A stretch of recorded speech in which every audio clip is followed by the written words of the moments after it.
the Administrator of the EPA on important matters currently before the agency, including the subcommittee, and we welcome that interest and your attendance today. In internal emails, Sarah Greenwald, one of the aides who received a substantial raise, stated that you were aware of and supported the raises. Was that true? I think with respect to the raises, what's important... Yet was that true? Congressman, I have if I may, 5 minutes, so I have to move along. I was not aware of the amount, nor was I... Not the amount. Were you aware of the raises? I was not aware of the amount, nor was I aware that of the bypassing or the PPO process not being respected. Everybody in the room, and that's the perspective that I come from. Follow-up on this is, what actions, if any, are... I was further alarmed yes. that you removed the head of the EPA office that found that you did not face direct death threats.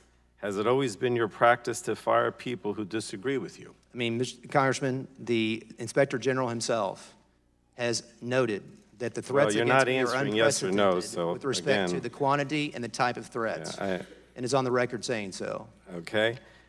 Look, 6 staffers is a pattern. I think you need to start taking responsibility, but you say you're going to take responsibility, but you don't.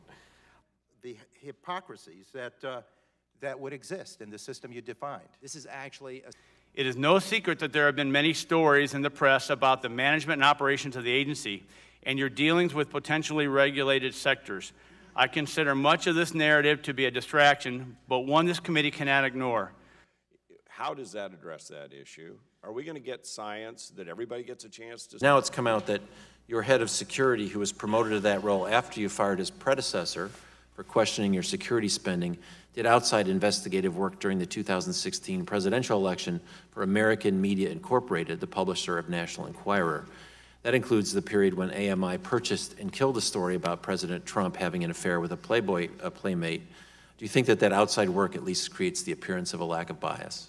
It's my understanding that's being reviewed, and I was not aware of that outside contracting is being reviewed. Okay. I guess, again, I'd say you're not answering the question. I think it creates at least the appearance of bias, and we'd like to see attention to that. Are you willing to produce Mr. Kelly to answer the questions before this committee?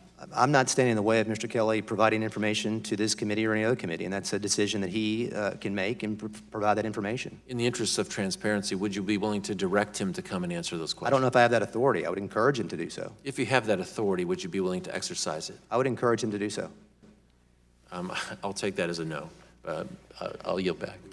Respect to the science that we rely upon in making our decisions and rulemaking. As you know, Mr. Administrator,